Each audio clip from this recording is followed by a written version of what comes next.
સૌને જય ગુરુદેવ.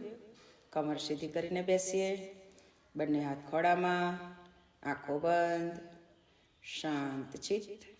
હમણાં જ આપણે પરમ પૂજ્ય ગુરુદેવના અવાજ સાથે ગાયત્રી મહામંત્રની પુરસ્ચરણ સાધના કરી.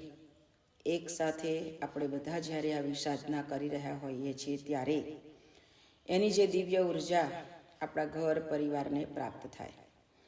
ગાયત્રી મહામંત્ર સાથે અંતઃકરણની ભાવના જ્યારે જોડાય છે ત્યારે એ ભાવનાઓના માધ્યમથી આપણને તેનો વધારે ને વધારે લાભ પ્રાપ્ત થાય છે.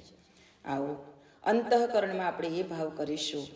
ઉદયમાન સૂર્યનારાયણ ભગવાનની સાથે આપણા સૌના હૃદય અંતઃકરણની અંદર એક દિવ્ય રોશની ફેલાઈ રહી છે. આ પવિત્ર રોશની ચૈતન્ય શક્તિ પરમ કૃપાળુ પરમાત્માનું સ્વરૂપ છે, જે નિરંજન નિરાકાર સ્વરૂપ અલગ છે, અદ્વૈત છે, અવ્યક્ત છે, જેને વ્યક્ત કરી શકાય નહીં, શબ્દકોશ પણ નાનો પડે એવા અનંત ગુણોનો ભંડાર એવા પરમ કૃપાળુ પરમાત્મા અમારા હૃદય મન અંતઃકરણમાં આપના દિવ્ય ગુણોનો સંચાર કરો. આપની એ પવિત્ર શક્તિ દ્વારા આ સંસારરૂપી બગીચાને સુંદર રીતે ખીલવી શકીએ એવી શક્તિ, એવી પ્રેરણા ભરો. આમ સૌ દિવ્ય આત્માઓ એક વિચાર, એક મન, એક ભાવનાઓના સાથે એક લક્ષ્ય તરફ યુગ નિર્માણના કાર્યને મહાકાલના ચરણોમાં સમર્પિત કરી શકીએ.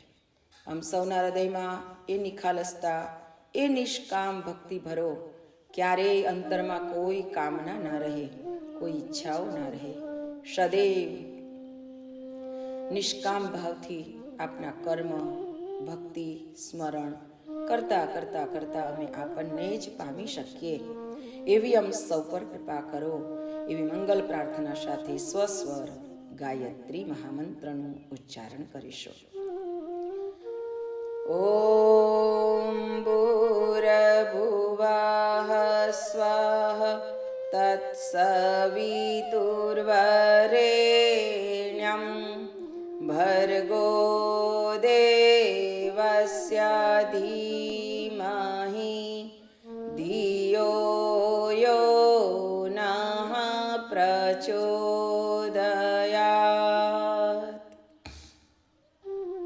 અનેક જન્મ સંપ્રાપ્ત કર્મેન્ધન વિદાહિને આત્મજ્ઞાને જ્ઞિદાનેન તસ્મૈ શ્રી ગુરવે નમઃ. યા દેવી સર્વભૂતેષુ શક્તિરૂપેણ સંસ્થિતા નમસ્તસ્યૈ નમસ્તસ્યૈ નમસ્તસ્યૈ નમો નમઃ.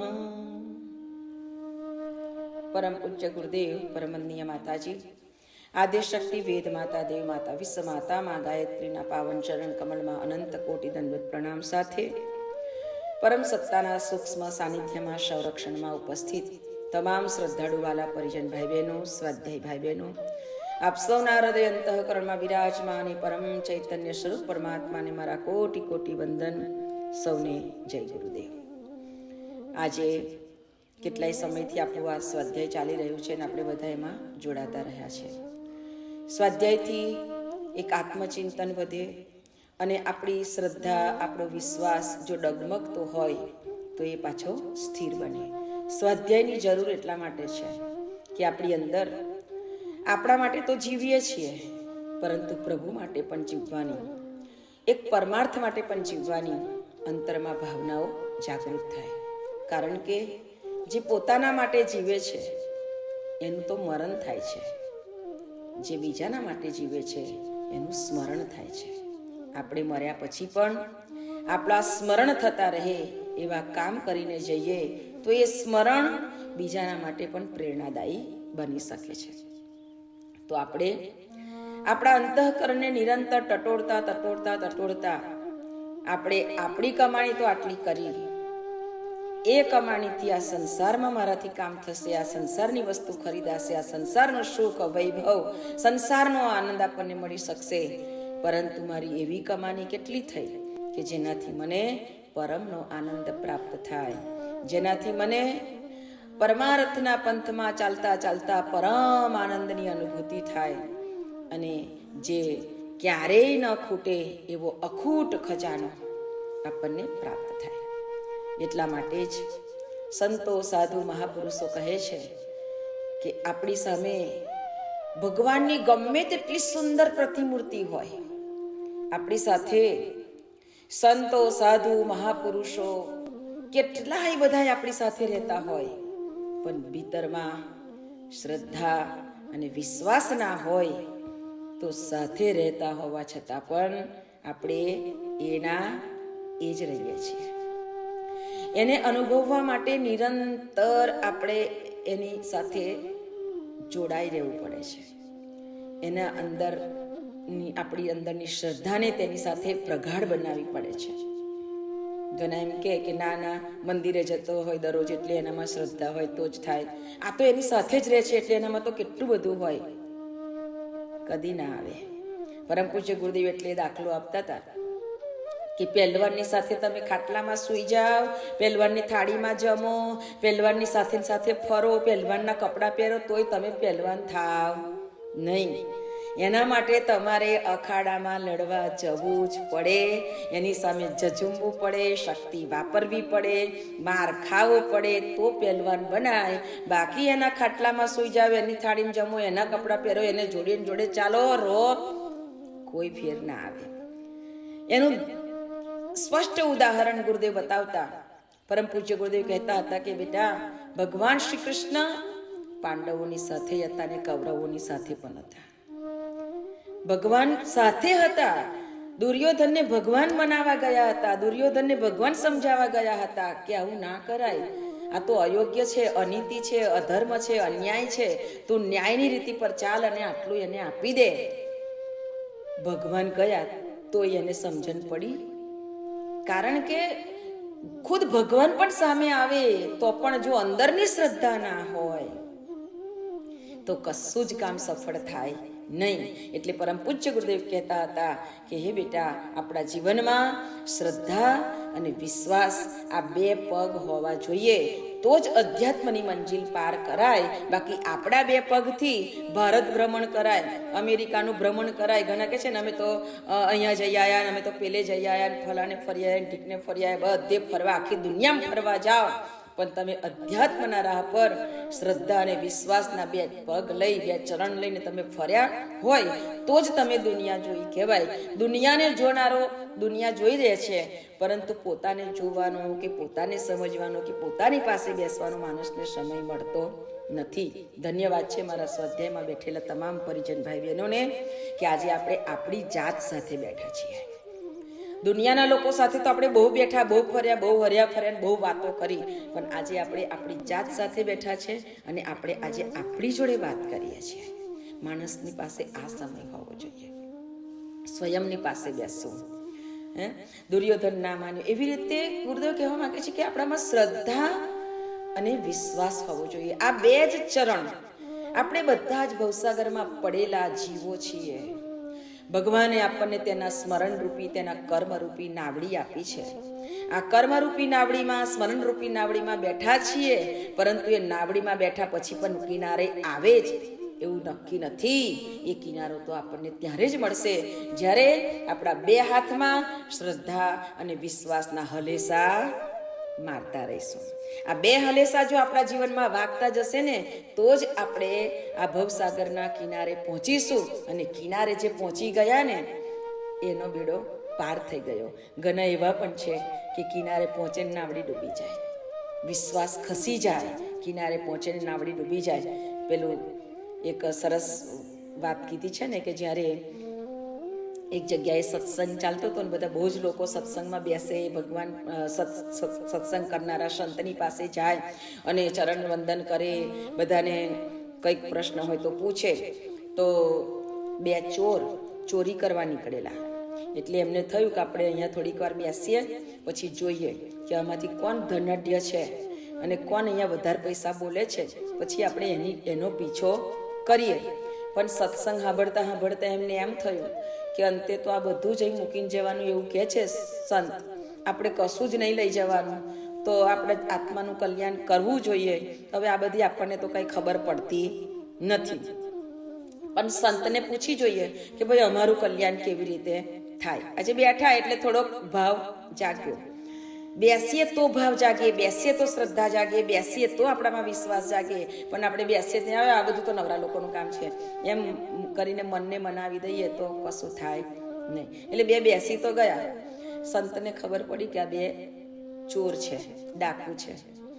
એટલે છેલ્લે ઊભા થયા અને બધાએ પ્રણામ કરીને ગયા. એટલે ગયા સંત પાસે પેલા બે અને કીધું કે મહારાજ અમારું પણ આત્મકલ્યાણ થાય એવું કશું કરો ને. તો કે તમારે મંત્ર આપું ને એ મંત્ર કરવાનો, અને મંત્ર કરવાનો તમારે સહેજ પણ એમાંથી ડગવાનું નહીં, તમારું આત્મકલ્યાણ થશે. તો પેલા એકને બોલાવ્યો કે અહીંયા તને મંત્ર આપ્યો, એટલે એના કાનમાં મંત્ર આપ્યો ડા. અને બીજાને બોલાવ્યો કે અહીંયા તને આપ્યો, એને કીધું કુ. પેલાને ડા ને પેલાને કુ. એમને કીધું કે તમારા મંત્ર જપ્યા કરવાના. એટલે બે મંદિરના ખૂણે બેસી ગયા બે બાજુ, અને બંને જણ આંખો બંધ કરીને ડા ડા ડા ડા ડા, પેલો કુ કુ કુ કુ કુ. એકબીજાના મંત્રની ખબર નથી, પણ એમણે એટલી શ્રદ્ધાથી જપ કર્યો, એટલી શ્રદ્ધાથી પછી તો બધું મૂકી દીધું. પછી તો એ મંદિરમાં એવા જામી ગયા કે ધીરે ધીરે દાઢી વધી ગઈ અને એવા થઈ ગયા કે બધાને એવું લાગવા માંડ્યું કે આ બે સંતો તપ કરવા બેઠેલા છે આપણા મંદિરમાં. તે ગામના લોકો આવીને થાળી આપી જાય એટલે ખાઈ લેવાનું, કોઈ જાતની ચિંતા નહીં. મહારાજ મંદિરના હતા, પેલા સંતો સત્સંગ કરીને જતા રહ્યા. પણ મંદિરના જે મહારાજ હતા એ પછી એમને રૂમ આપી દીધી, એટલે તે રહેવા માંડ્યા. અને બંને જણ હતો ઓહો. પછી તો એમને કોઈએ કપડાં આપ્યા, એટલે ધોતિયું પહેરી દીધું અને જભાઈ પહેરી દીધા, અને તારે મસ્ત રીતે અને એટલી શ્રદ્ધાથી જપ કરવા માંડ્યા, પૂર્ણ વિશ્વાસ સાથે કે હવે આપણું આત્માનું કલ્યાણ થઈ જવાનું. થોડી વાર સત્સંગમાં બેઠા અને આટલું સરસ એમને મળી ગયું.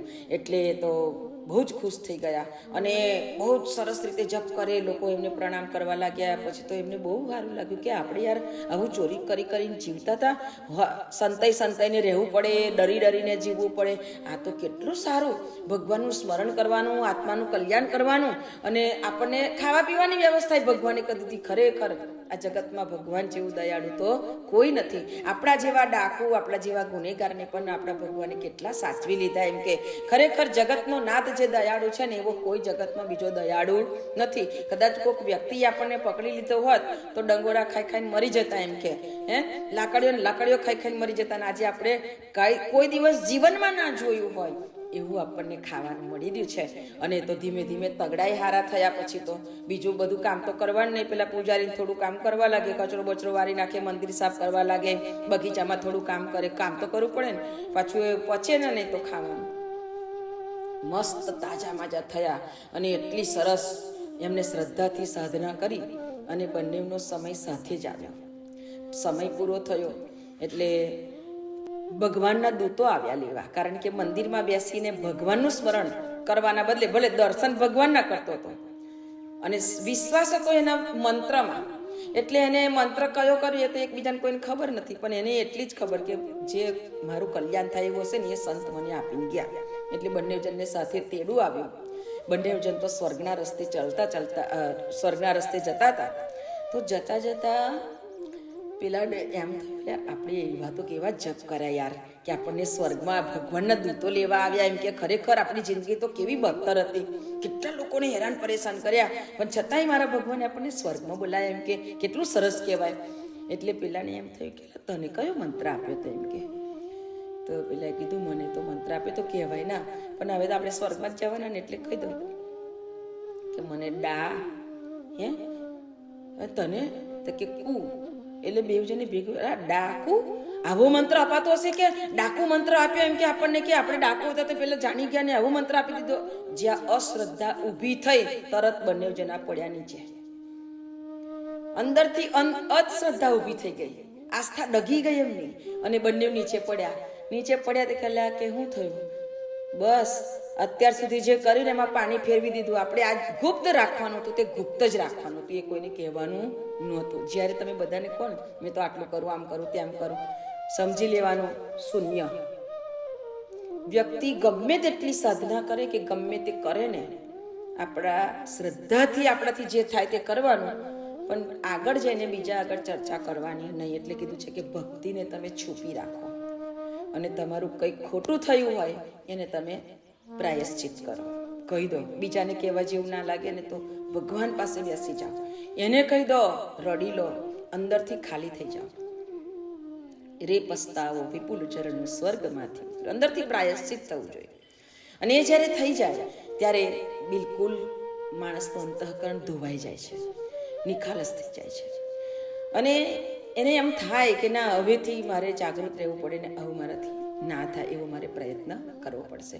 આ રીતે ભગવાને આપણને બધી જ વ્યવસ્થા આપી છે કે બેટા કશો વાંધો નહીં, માણસ છે, ભૂલ થાય, પરંતુ ભૂલ કરીને ભૂલો કર્યા કરીએ તો ભગવાન પણ દંડે.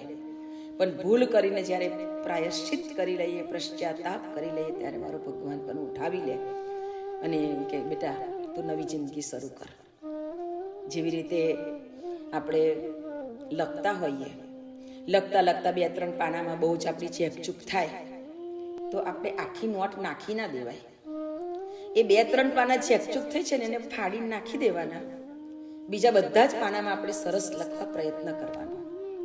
એમ જિંદગીની અંદર આપણાથી ક્યારેક 2-4 કર્મ, કોઈ પણ કર્મ કદાચ એવું થઈ ગયું તો એને લીધે જિંદગીને કોશ્યા નહીં કરવાની, એને લીધે જિંદગીને ટોકાવી નહીં દેવાની. આજે જગતમાં લોકોને એમ થઈ જાય છે કે હવે બસ પૂરું કરી દો, પતી ગયું. પણ એ 2-4 પાના ફાડીને ફેંકી દો એટલે કે એ જિંદગીના એ જે કંઈક થયું છે એને ભૂલ પ્રાયશ્ચિત કરીને એને બાળી દો. શિવાનંદ સ્વામી તો એમ કહેતા કે તમે યજ્ઞમાં આહુતિ આપો અને તમારા પાપ કર્મને બાળો. અગ્નિ એ પાવક છે, પાવન બના દો હે દેવ સવિતા, પુનાતુ મામ તત્સવિતુર્વરેણ્યમ, પુનાતુ મામ તત્સવિતુર્વરેણ્યમ. હે ભગવાન, તમે પાવક છો, એટલે કે તારું સ્પર્શ, તારું સ્મરણ એ અમને પાવન કરનારું છે. એટલે અમે બધા જ પાપોમાંથી મુક્ત બની જઈએ. અને એ રીતે આપણા જીવનને અતિ ઉત્તમ સુંદર બનાવવાનો પ્રયત્ન કરીને જ્યારે ભૂલ થયા પછી જ્યારે શ્રદ્ધા પ્રગાઢ બનવા લાગે, વિશ્વાસ દ્રઢ બનવા લાગે, અને પછી જે નોટમાં લખાય ને, જિંદગીની નોટમાં પછી જે લખાય ને એ બધું ઉત્તમ હશે, સુંદર હશે, શ્રેષ્ઠ હશે, જેનાથી આખું જીવન એનું એક ધવલ સ્તરનું બની જાય. તો એ પરમ પૂજ્ય ગુરુદેવ આપણને કહે છે કે બેટા એમાં આપણો વિશ્વાસ, એમાં આપણી શ્રદ્ધા લેસ માત્ર પણ ના ડગે એવો આપણો પ્રયત્ન હોવો જોઈએ. શ્રદ્ધા અને વિશ્વાસથી જ આ સંસારની અંદર અધ્યાત્મના રાહ તરફ માણસ પગનું મંડાણ કરી શકે છે. અને એટલે જ પરમ પૂજ્ય ગુરુદેવે કહ્યું કે આપણા જીવનમાં હંમેશાને માટે આ 2 પાસાને ખૂબ પોતાની એક સાચી સંપત્તિ હોય ને એવી રીતે સાચવી રાખજો. બહુ સરસ એક દાખલો અકબર અને બિરબલનો છે. જ્યારે અકબર રાજા એમ કે છે, અકબર રાજાના 9 રત્નોમાં બિરબલ શ્રેષ્ઠ, હાજર જવાબી અને એનો સચોટ હોય, એમ સટીક એને રજૂ કરેલું હોય જે કર્યું હોય તે. તો અકબર રાજા એમ કે છે કે મંદિર છે, દરગાહ છે, ઈદગાહ છે, સાચા સંતો મહાપુરુષો છે, એ બધાની આપણે બહુ જ ખાતેદારી કરવી જોઈએ. અને એના લીધે જ એમ કે સંસારમાં બધું સારું થાય. ત્યારે એના ઉપર એમને થોડો વધારે પડતો ભાર મૂક્યો. એટલે બધા એમના જે 9 રત્નો હતા એમાંથી બીજા બધા જે હતા બિરબલ સિવાયના, એ બધાએ કહ્યું જી હજૂર, જી હજૂર, કારણ કે બધા જ હજુરિયા હતા કે અકબર રાજા જે બોલે ને એમાં આપણે જી હજૂર કરવાનું, એટલે આપણું સ્થાન સુરક્ષિત રહેવું જોઈએ. આજે બધે એવું જ છે કે બીજાને જે થવાનું હોય તે થાય, પણ મારી જગ્યા બરાબર પરફેક્ટ રહેવી જોઈએ, મારી જગ્યામાં કંઈ તકલીફ થવી જોઈએ નહીં. એટલે ખોટું થતું હોય તોય કોઈ બોલવા તૈયાર નહીં, એમ જેને જે કરવું હોય તે કરે. ના, આપણે એક અવાજ તો ઉઠાવી જ શકીએ. જે અનીતિ થતી હોય, અન્યાય થતો હોય, અધર્મ થતો હોય, જ્યાં ખોટું જ થતું હોય, સમાજને એક ખોટો મેસેજ જતો હોય, ત્યાં આપણે ઉઠવું, એક અવાજ કરવો એ દરેકની નૈતિક ફરજ છે. દરેકે આ બાબતમાં ધ્યાન લેવું જોઈએ. અવાજ તો કરી શકાય ને કે આવું આ ખોટું છે, આવું ના થવું જોઈએ. સમાજને ખોટો મેસેજ મળે એ યોગ્ય નથી, કારણ કે એના કારણે આખા સમાજની અંદર જે ઊંધી ઉલટી પ્રવૃત્તિઓ શરૂ થાય અથવા તો ખોટી બાબત તરફ માણસ આગળ વધે, એથી એને બચાવવું જોઈએ. સમય અને પરિસ્થિતિને અનુરૂપ વ્યક્તિએ ક્યાં કેવી રીતે પોતાના જીવનમાં એક વળાંક લેવો એ દરેક વ્યક્તિએ વિવેકને સાથે રહીને જાણવું જોઈએ.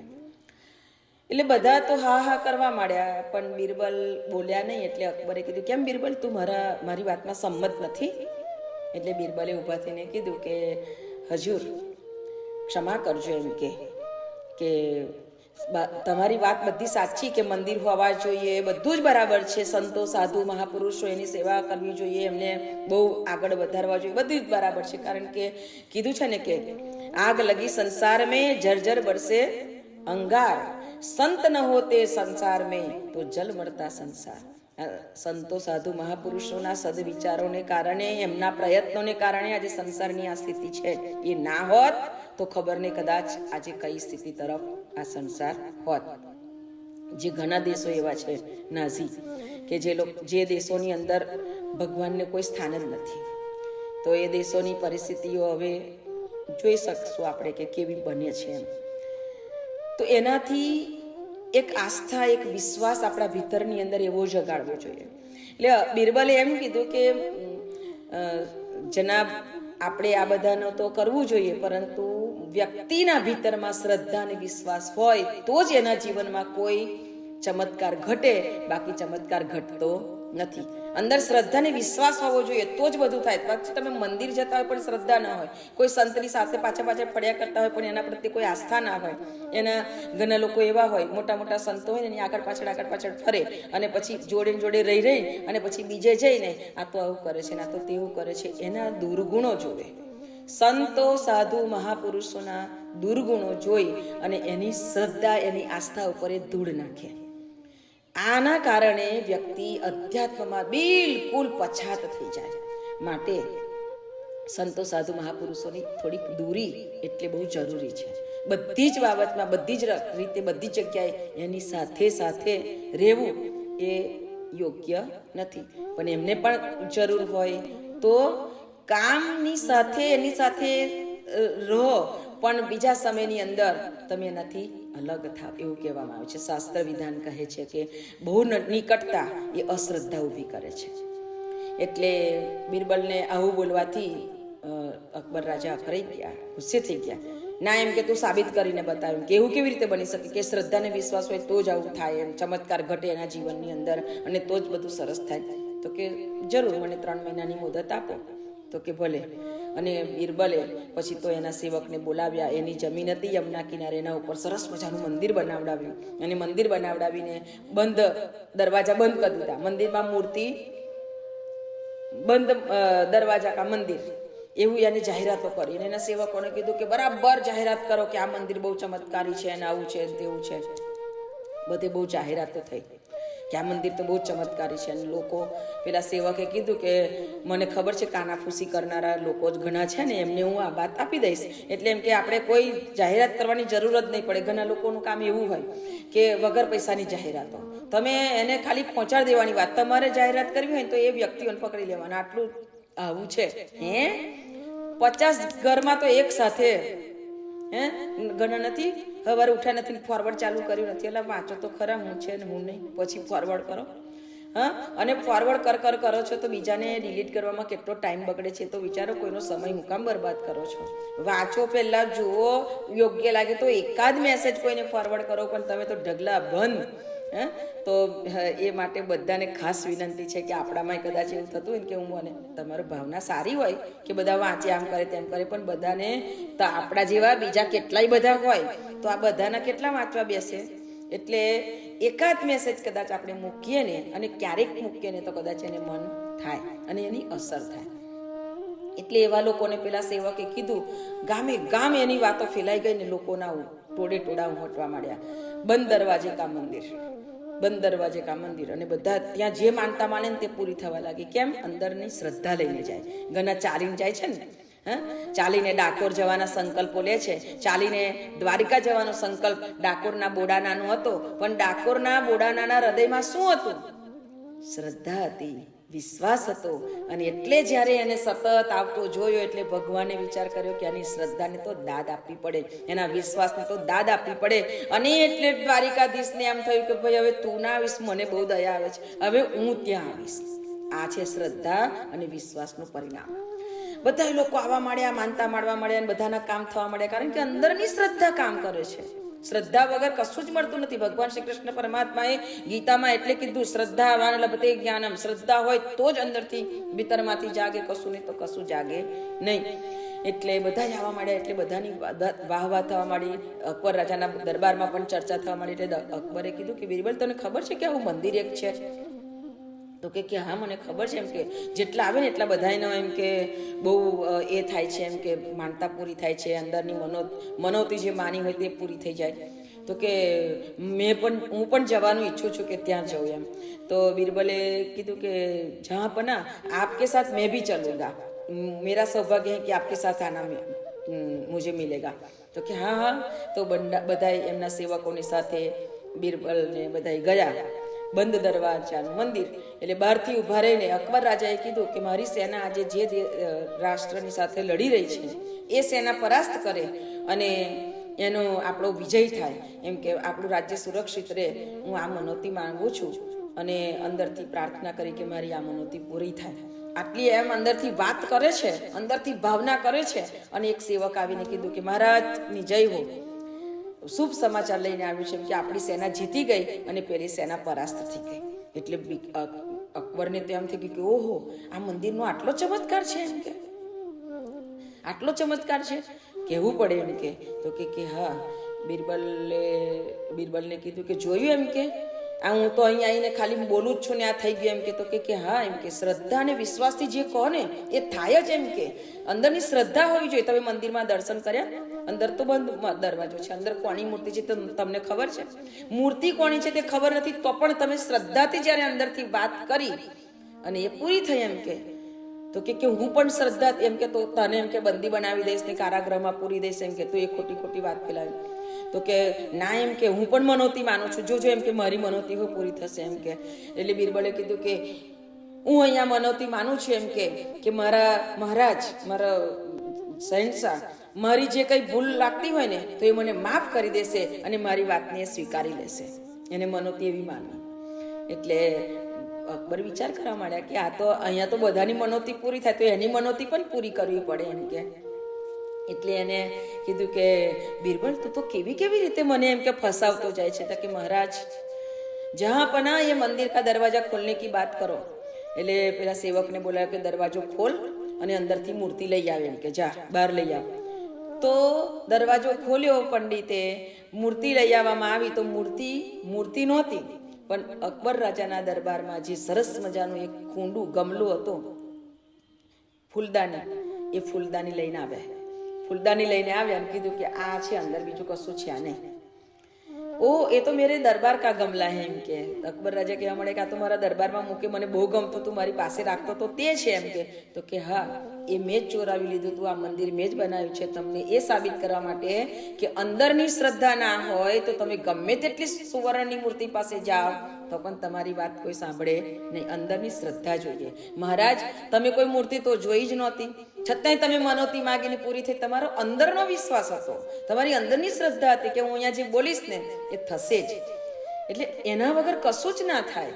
એટલે અકબરે કીધું કે કહેવું પડે બિરબલ, તે તો મને જબરું પાઠ બનાવી દીધું એમ કે તારી વાત તે સાચી સાબિત કરી બતાવી, સાચી વાત છે એમ.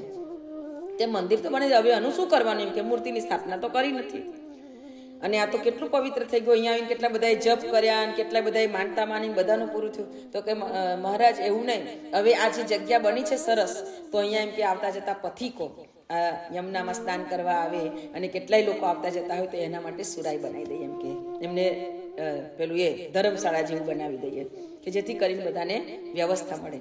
એટલે અકબર રાજા વધારે ખુશ થયા કે કહેવું પડે એમ કે તારી વિચારસરણીને દાદ આપવી પડે. કહેવાનો મતલબ એ છે કે આવી અનેક વાતો ગુરુદેવ નાની નાની લઘુ કથાઓના માધ્યમથી આપણને એ સમજાવવા માંગે છે કે આપણા ભીતરની અંદર પણ એવી શ્રદ્ધા, એવો વિશ્વાસ, એટલે કીધું છે ને કે તમે કોઈ મંદિરે જાઓ તો જ તમે ભક્તિ કરો છો એવું નથી. તમે જ્યાં રહો ત્યાં આપણા ભીતરની અંદર એક શ્રદ્ધા અને વિશ્વાસ સાથે એનું સ્મરણ કરો ને, આપણી પ્રાર્થના ભગવાન સ્વીકારે ને સ્વીકારે જ. બાકી શ્રદ્ધા વગર તમે ગમે તેટલું સરસ ગાઈ કાઢો. આ ગાયકો ઓછા ગાય છે, આ ફિલ્મી ગીતો ગાનારાએ ઓછા ભજનો ગાયા હશે, એને કેટલા ભજનો ગાયા જ હશે ને, પણ ભજન ગાવામાં એની અંદરની શ્રદ્ધા થોડી. એને તો આના રૂપિયા આટલા મળશે, મગજમાં તો એ જ હોય કે હું આટલું સરસ ગઈશ તો મને આટલા રૂપિયા મળશે. અમારા કથાની અંદર બધા આવે સંગીત વાળા, બહુ સરસ વગાડીને બહુ સરસ ગાય, તો હું ગાયા પછી હું એમની અંદર કઈ ખરું? સહેજ પણ નહીં. શ્રદ્ધા ના જાગો તો કશું જ નહીં. એમને તો એમના રૂપિયા જ દેખાય કે અહીંયા આટલા રૂપિયા મળશે. હા, અને હું સરસ ગાઉં તો આ પ્રજા બધી જે બેઠી છે ને સાંભળવા, જે બધા સત્સંગીઓ, એમાંથી મને કોઈ સારું સાંભળીને કઈ પૈસા આપશે, આ જ આશાઓ હોય છે.